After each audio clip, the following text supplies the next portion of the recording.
The day I received that phone call, my world stopped spinning, and the voice on the other end seemed to echo from another dimension. The words pierced my heart like shards of ice when they told me my husband, Zachary Smith, had died in a highway accident. I remember dropping the phone, my knees buckling beneath me as I collapsed onto the living room floor, the same floor where Zachary and I had shared so many laughs, dreams, and plans for our future. In just seconds, all those plans vanished like morning mist, leaving nothing but emptiness in their wake. The days that followed passed in a blur of pain and confusion, with friends and family coming and going, their voices mere whispers in the depths of my consciousness. I moved like an automaton, signing papers and making funeral arrangements without really comprehending what I was doing. Part of me refused to accept reality, desperately hoping I would wake up from this nightmare at any moment. The day of the funeral dawned gray and cold, as if the sky itself was weeping with me. Standing before the casket, I couldn't believe that the man I'd shared the past 10 years of my life with was lying there, motionless. My Zachary, with his infectious smile and eyes full of life, had become but a still form in a wooden box. That's when I saw her, Carol, Zachary's mother, slowly walking down the church aisle. We'd never been particularly close, our differences often causing tension, but in that moment, seeing her red-rimmed eyes and grief-bent figure, I felt an unexpected connection.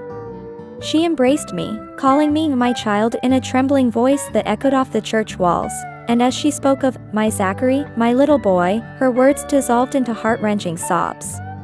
I returned her embrace, and for a moment, our shared loss made all our past differences seem insignificant. After the service, as the mourners slowly dispersed, Carol approached me again, her trembling hands finding mine, her eyes, so much like Zachary's, looking at me with a mixture of pain and determination. She whispered that she knew we hadn't always agreed on everything, but Zachary had been her son and my husband, and now we needed to be there for each other.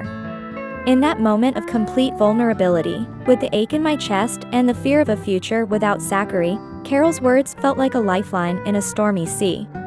I nodded without hesitation, tears flowing freely down my cheeks.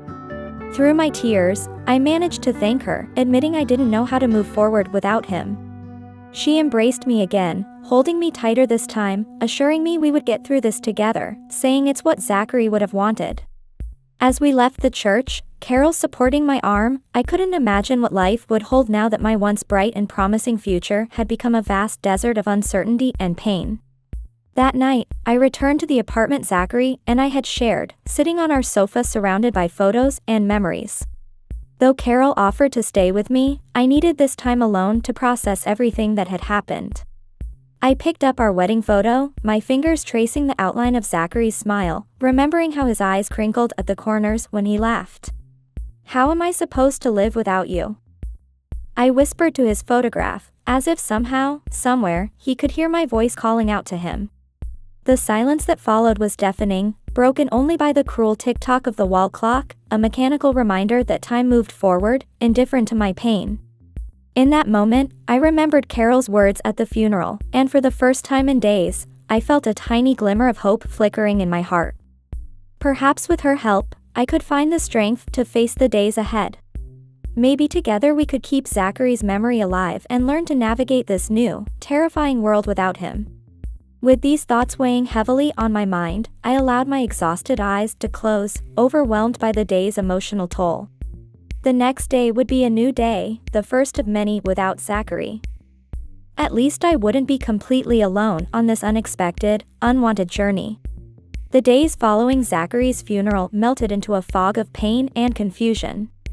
Just as I was beginning to accept my new reality, Carol appeared at my door with bags in her hands. She told me, with what seemed like a comforting smile, that she'd found an apartment next door. She explained that this way, she could be close by to help me with anything I needed. My grief-addled mind couldn't process what was happening before Carol had already entered my apartment and set down her bags as if it were the most natural thing in the world. I stammered, trying to tell her that this wasn't necessary, that I would be fine. She came closer and took my hands in hers. She insisted that it was no trouble at all, saying that Zachary would have wanted her to take care of me. With a sigh, she added that her house felt too lonely without him, and this would be good for both of us. I didn't have the strength to argue, and truthfully, part of me felt relieved at the thought of not spending nights alone in an apartment full of memories. So I nodded, allowing Carol to become a constant, seemingly well-meaning presence in my life. The following days became a blur of enforced routines and moments of deep sorrow. Carol seemed to be everywhere, preparing meals I barely touched, answering condolence calls, and taking care of the household chores I'd neglected in my grief. One afternoon, as I sat listlessly watching one of Zachary's favorite old movies, Carol approached with a box full of papers. She spoke softly, calling me a darling, as she always did. She suggested we should start organizing the paperwork, bills, insurance, bank documents, things she said needed attention. The thought of diving into paperwork made my stomach turn. "I can't, Carol, not now," I replied, squeezing my eyes shut. She sat beside me and spoke in what seemed like a concerned voice. She spoke softly, telling me she understood how difficult this was, but these matters couldn't wait. Carol suggested that I let her handle everything, claiming she had experience with such matters and that I wasn't in any condition to deal with them myself. Her offer was tempting, like a lifeline thrown to a drowning woman. The thought of facing each document, each piece of paper that represented the life Zachary and I had built together, was more than my broken heart could bear. After a moment's hesitation, I nodded slowly, feeling as if I were surrendering a piece of myself. "All right," I whispered, my voice barely audible even to myself. I told her I'd make sure everything was in order, though something in my gut tightened as I spoke those words. Over the next few weeks, Carol became an unofficial manager of my life, like a shadow moving through my days. I noticed her constantly checking documents, making hushed phone calls, and scribbling in a notebook she carried everywhere, like a detective working on a secret case. One day, while searching for our photo albums, I discovered that many of our important documents were missing from their usual place, sending a chill through my body. I frowned in confusion, my heart beginning to race. I called out to Carol, my voice wavering slightly. I asked her if she'd seen our mortgage papers, as I couldn't find them anywhere. She appeared in the doorway with what seemed like a reassuring smile, though something about it didn't quite reach her eyes. She told me not to worry, saying she'd stored them in a safe place along with other important papers, insisting it was better to keep everything organized. There was something off about her tone that made my skin crawl, but I pushed the feeling aside, trying to silence my growing unease. After all, I told myself, Carol was just trying to help, wasn't she? But as days turned into weeks, I began noticing small details I'd overlooked before, like pieces of a puzzle slowly coming together.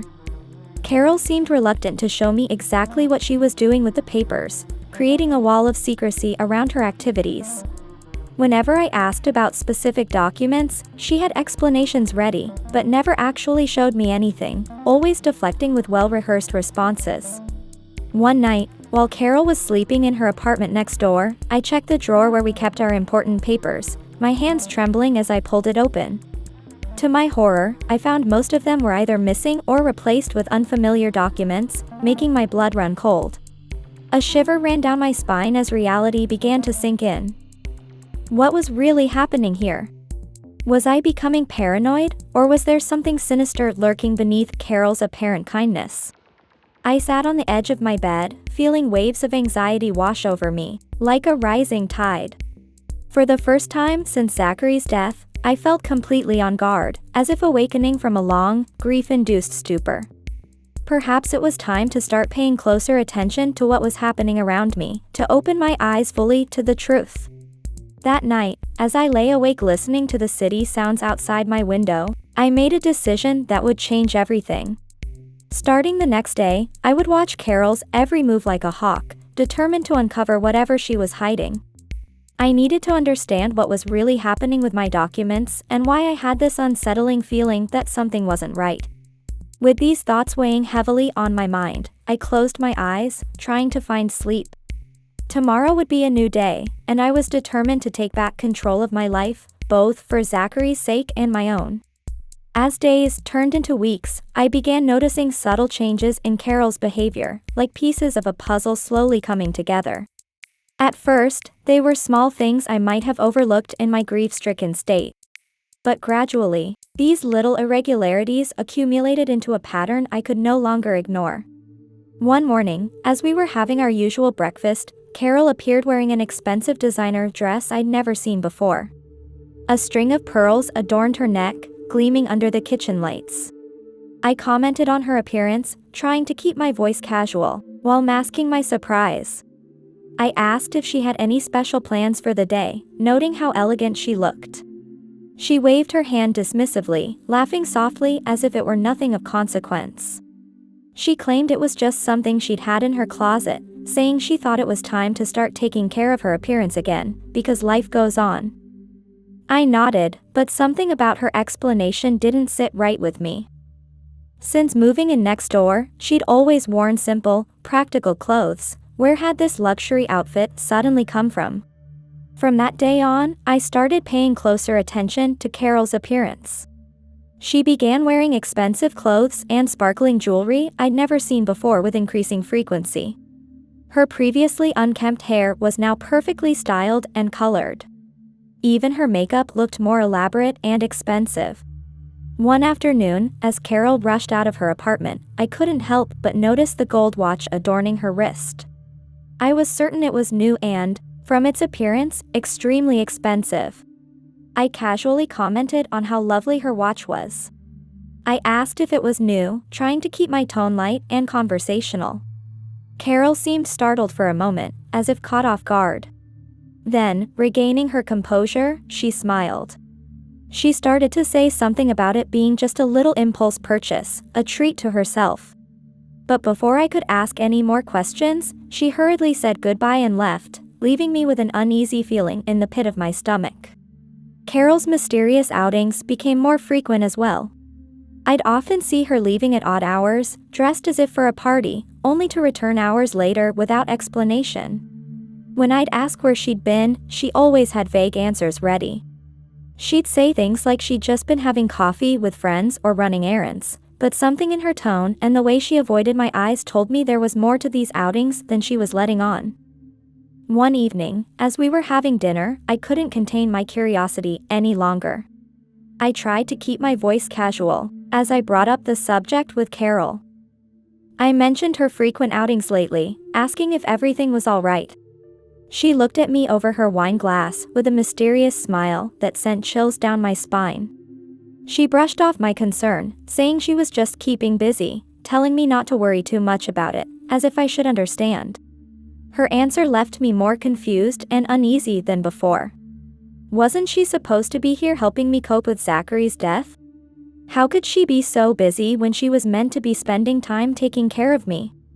As days passed, my gut feeling that something was wrong grew stronger, like a shadow creeping across my consciousness. The Carol I knew, Zachary's practical and modest mother, seemed to have been replaced by this enigmatic, glamorous version that I barely recognized. One afternoon, while cleaning the apartment, my heart nearly stopped when I found a crumpled receipt at the bottom of the trash can. My hands trembled as I carefully smoothed it out, and I felt dizzy when I saw the amount. It was from a luxury jewelry store, showing the purchase of an outrageously expensive diamond necklace. My mind reeled with confusion, like a compass spinning wildly off course. Where was Carol getting this kind of money? As far as I knew, she was supposed to be living modestly on her pension. How could she possibly afford these sudden luxuries that seemed so out of character? I wanted to confront her, demand an explanation, but something held me back. Perhaps it was fear of what I might discover, or maybe part of me was still clinging to the belief that Carol was here to help me, that her intentions were pure. That night, lying in bed and staring at the ceiling, I couldn't stop the tears from rolling down my cheeks. I missed Zachary more than ever, his absence feeling like a physical ache in my chest. He had always been my rock, my sounding board for every decision. What would he say to me now? I wondered, my heart aching for his guidance. Would he tell me to trust his mother, or would he warn me to be careful? I closed my eyes, trying desperately to imagine his voice, his advice, like reaching for a lifeline in the dark. But all I could hear was the echo of my own doubts and suspicions, growing louder with each passing moment. Despite all the warning signs flashing before me like red lights, part of me still wanted to ignore these unsettling feelings. Maybe Carol was just dealing with her grief in her own way, I tried to rationalize. Maybe there was an innocent explanation for everything that seemed so out of place. But as I drifted off to sleep, a small voice deep inside whispered that it was time to stop ignoring the obvious, like a lighthouse cutting through the fog of my denial. I knew something was happening, and sooner or later, I would have to face it. The clock struck 2 a.m. when I was awakened by the sound of keys scratching against the door lock. I sat up in bed, listening intently to the unsteady footsteps stumbling down the hallway, my heart pounding with apprehension. Suddenly, my bedroom door swung open, and there stood Carol, barely able to keep herself upright. She slurred her words, leaning heavily against the doorframe as she called me a darling, and asked why I was up so late. The sharp smell of alcohol filled the air, making my nose wrinkle. I had never seen Carol in such a state, and the sight left me momentarily speechless. I cautiously rose from my bed and approached her, asking if she was all right. She let out a high-pitched laugh that sent chills down my spine. She insisted she was fine, wonderful, better than ever before, her words tumbling over each other. I tried to guide her to the living room sofa, but she resisted, swaying dangerously.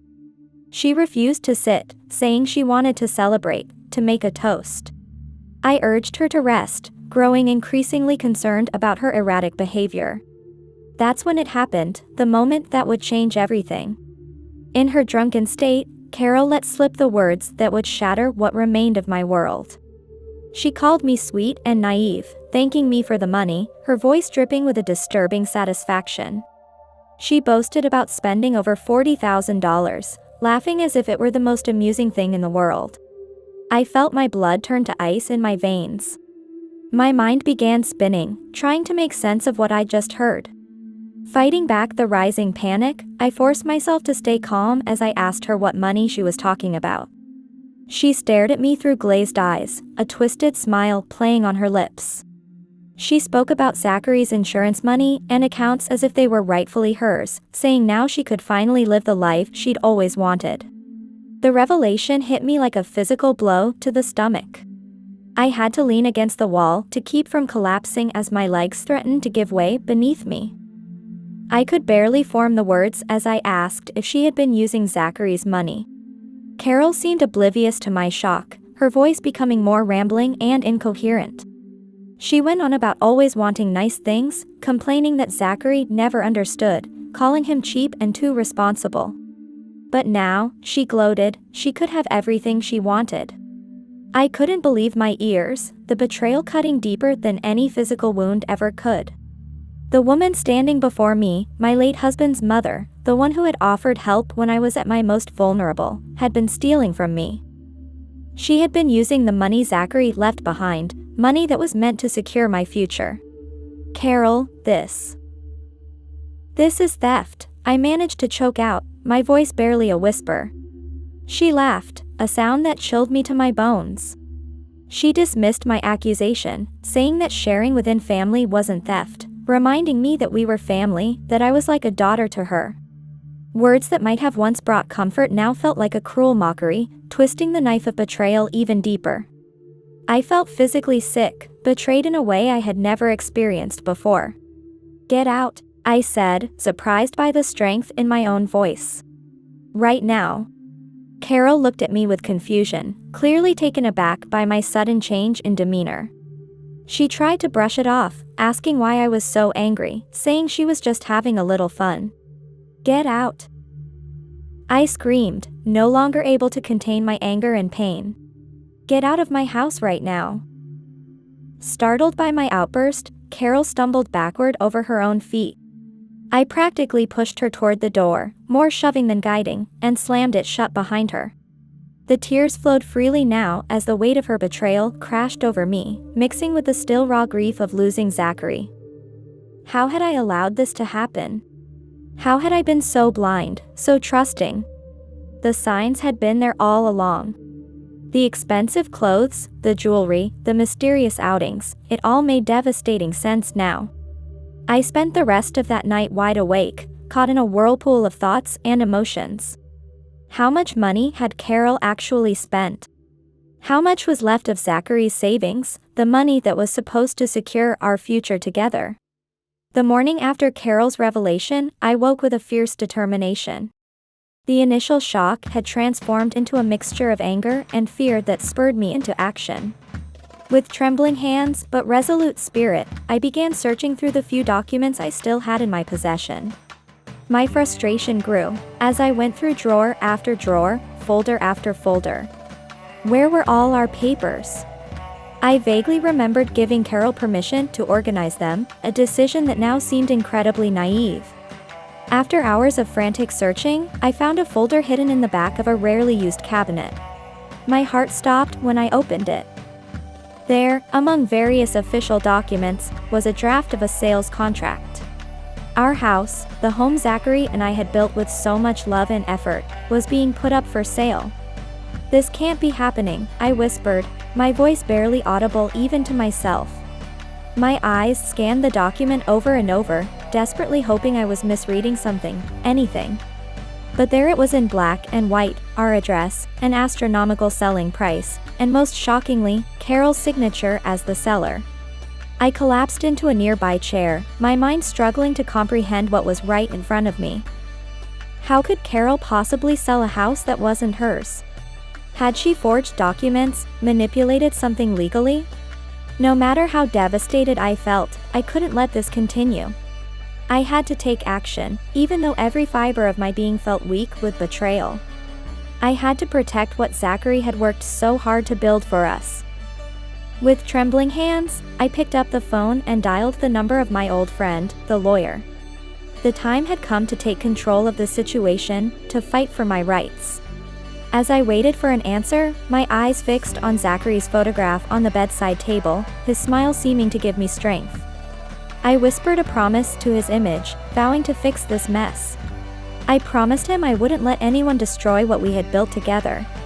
The phone rang once, twice, and when I finally heard the voice on the other end, I took a deep breath that seemed to steady my whole world.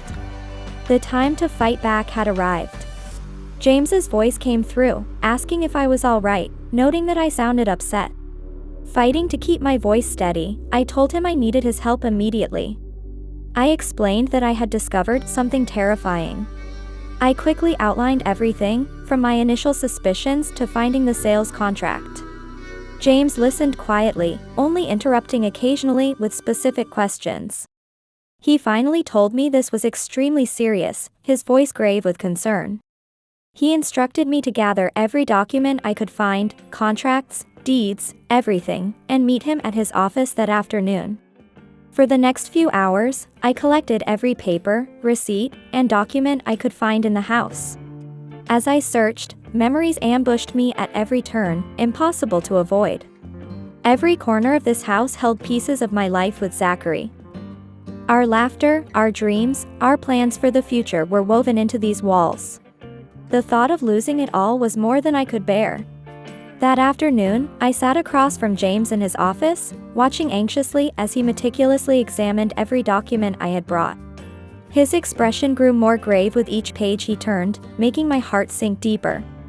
Taking off his glasses and rubbing the bridge of his nose, James told me the situation was complicated. He explained that Carol had been manipulating documents, taking advantage of my vulnerable state to gain control of my assets. But how? I asked, my voice trembling with a mixture of disbelief and anger that threatened to overwhelm me. I insisted that the house belonged to Zachary and me, saying she had no right to any of it. James let out a heavy sigh that seemed to fill the entire room. He asked if I remembered signing a power of attorney during those first few days after Zachary's death. I closed my eyes, trying to navigate through the fog of those painful, confusing days that now felt like a distant nightmare.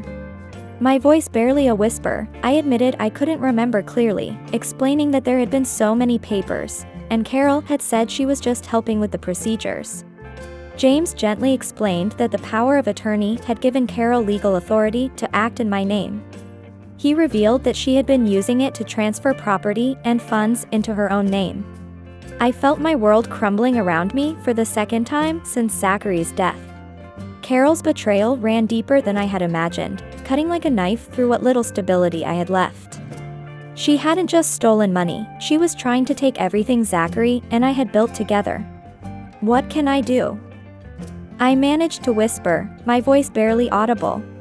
James looked at me with determination in his eyes. He outlined our plan of action. First, revoke the power of attorney immediately, then file charges for fraud and document manipulation. He warned me it wouldn't be easy, saying Carol would likely deny everything and try to paint me as unstable or incompetent. His words hit me like a physical blow. The woman who had offered to take care of me, my husband's mother, would now become my adversary in court. The thought tore at my insides like a jagged blade. I understand, I said, fighting to keep my voice steady. I promised to do whatever was necessary to protect what Zachary and I had built. A small smile of approval crossed James's lips. He asked me to tell him everything from the beginning, emphasizing that even the smallest detail might be important. For the next few hours, I poured out the whole story, starting from Zachary's death. I detailed Carol's initial kindness, her move to the neighboring apartment, the changes in her behavior, the jewelry, expensive clothes, and mysterious outings. With each detail I shared, the picture of Carol's manipulation became clearer and more terrifying. After I finished telling my story, James looked at me intently, telling me I was the victim of an elaborate fraud scheme, but I wasn't alone. He assured me we would fight this together, and we would win. As I left James's office that evening, exhaustion weighed heavily on my shoulders, yet for the first time in weeks, I felt a glimmer of hope piercing through the darkness. The battle ahead would be fierce, but I was determined to face it head-on, whatever the cost. That night, back home, I sat on the sofa where Zachary and I had planned our future countless times, holding a photograph of us, beaming with hope and happiness. I whispered a promise to Zachary's smiling face in the photograph. I vowed that I wouldn't let anyone destroy what we had built, our home, our dreams, everything that mattered to me. With that promise burning in my heart, I began plotting my next move. Carol had underestimated me, thinking my grief had left me weak and defenseless. Little did she know she had awakened a strength within me that I never knew existed. The battle lines were drawn, and I was ready to fight. The days following my meeting with James became a whirlwind of frantic activity and careful planning. Each morning, I woke with a mixture of determination and fear, knowing I was about to embark on the riskiest venture of my life. James and I met almost daily. Sometimes in his office, sometimes in inconspicuous cafes, where we were unlikely to run into Carol or her new friends. At each meeting, we refined our plan. I asked him what other choice we had, explaining that Carol had taken almost everything and without drastic action, I would be left with nothing. James looked at me with a mixture of admiration and concern in his eyes. He suggested we review the plan one more time. The plan was audacious. We would use my knowledge as a former legal assistant, a position I'd left years ago to help with Zachary's business. Using his business connections and James's experience, we planned to manipulate the property records. Our goal was to change the official records of Carol's expensive house, bought with stolen money, into my name. James emphasized the importance of timing. He stressed that we needed to act quickly and leave no traces, explaining that once the documents were changed, Carol wouldn't be able to sell my house and would face serious legal consequences. The following days were consumed by intense preparation. James used his connections to gain temporary access to the necessary records. I devoted myself to studying Carol's handwriting, practicing her signature until I could replicate it perfectly. Each night, after hours of practice, I burned the paper I'd been working on, careful to leave no evidence. The scheduled day arrived sooner than I had anticipated. I woke at dawn, my stomach twisted with anxiety and tension that felt like it was tearing me apart. Carefully, I selected my outfit, making sure to project a professional and confident image. Standing before the mirror, I gave myself a pep talk, saying I could do this. I reminded myself this was for Zachary and for my future. James picked me up in his car at 7 a.m. sharp. The drive to the registry office was quiet, heavy with anticipation. We were both lost in thought, mentally reviewing each step of our plan. When we arrived, James asked if I was ready. Taking a deep breath, I told him I was. We entered the building together. James greeted the security guard casually as if it were just another workday, while I followed behind, trying to maintain a calm expression despite my heart pounding so loudly. I feared everyone could hear it. Once inside, James led me to an empty office. He whispered that we had exactly 20 minutes. He told me he would watch the door, reminding me that I knew what needed to be done.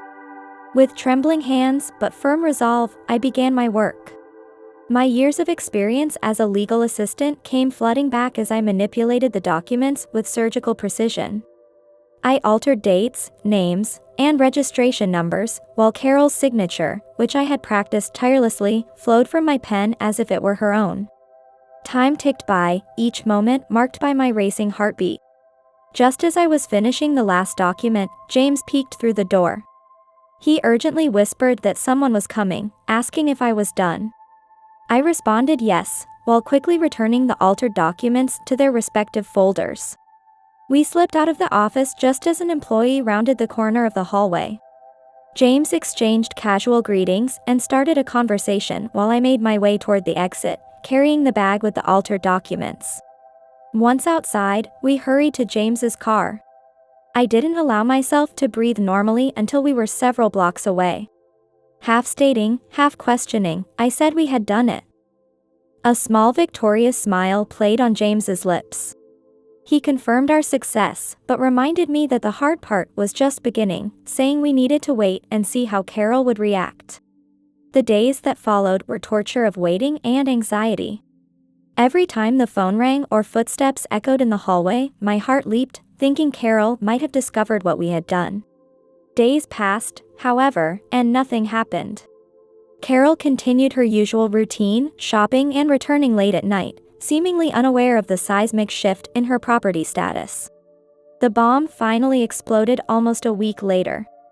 I was preparing breakfast when I heard a heart-wrenching scream from the neighboring apartment. Seconds later, Carol burst into my kitchen, her face a mask of fury and panic. She waved papers in front of my face, demanding to know what I had done, why her house documents were in my name. I forced myself to face her rage-filled glare with a calmness I didn't feel. Speaking softly, I suggested we sit down and talk. She refused to sit, screaming about wanting to know what I'd done to her property. Your property? I replied, my voice hardening with each word. I asked if she meant the property bought with money stolen from me, with Zachary's money. Carol staggered backward, her face draining of color as if she'd been struck. She stammered, claiming she didn't know what I was talking about. I continued, feeling years of pain and betrayal pouring out in my words, telling her she knew exactly what I meant. I reminded her how she'd been stealing from me since the day Zachary died, using my grief and trust to try to take everything we had. Carol collapsed into a chair, all pretense suddenly vanishing. She whispered that she had only wanted a better life. At the cost of mine? I asked, my voice thick with a mixture of sadness and revulsion. I reminded her that she had been like a mother to me, that I had trusted her. We stared at each other in silence that felt like an eternity. Finally, I took out my phone and dialed James's number. When he answered, I simply said it was time. While waiting for James and the police to arrive, I watched Carol. The woman I had once considered family now sat cowering in my kitchen, a pitiful sight. In my heart, I whispered an apology. I acknowledged that this wasn't what she had wanted, but I had to protect what was ours. The distant sound of sirens announced the end of a dark chapter in my life and the beginning of a new one where I would firmly take control. The months following my confrontation with Carol became a whirlwind of legal and emotional turmoil. Each day brought new challenges, battles I had to fight both in the courtroom and within my own heart. When Carol was arrested, part of me felt relief while another part crumbled inside. The sight of this woman I had once considered a second mother being led away in handcuffs would haunt me for years to come. James, my loyal friend and attorney, stood by my side through every step of the process. One afternoon, while reviewing our trial strategy, he warned me about what lay ahead. He explained that this wouldn't be easy, telling me that Carol had resources and connections, and would do anything to discredit me. I nodded, feeling the weight of his words settle heavily on my shoulders. I told him I understood but was ready, adding that I couldn't let her have her way anymore. On the first day of the trial, the courtroom was packed to capacity. Friends, neighbors, and even Zachary's former colleagues had come to show their support. Yet nothing could have prepared me for seeing Carol enter the courtroom. She looked different, like a shadow of her former self. The glamorous, confident woman I had known was gone, replaced by a smaller figure in simple clothes with no makeup. Our eyes met briefly, and I saw a mix of emotions in hers. There was anger, fear, and surprisingly, a hint of regret. The trial began with opening statements. Carol's lawyer painted a picture of a grieving woman who had only tried to help her mourning daughter-in-law. He portrayed me as unstable, financially incompetent, and in need of Carol's guidance. When it was James's turn, his voice rang clear and strong through the courtroom.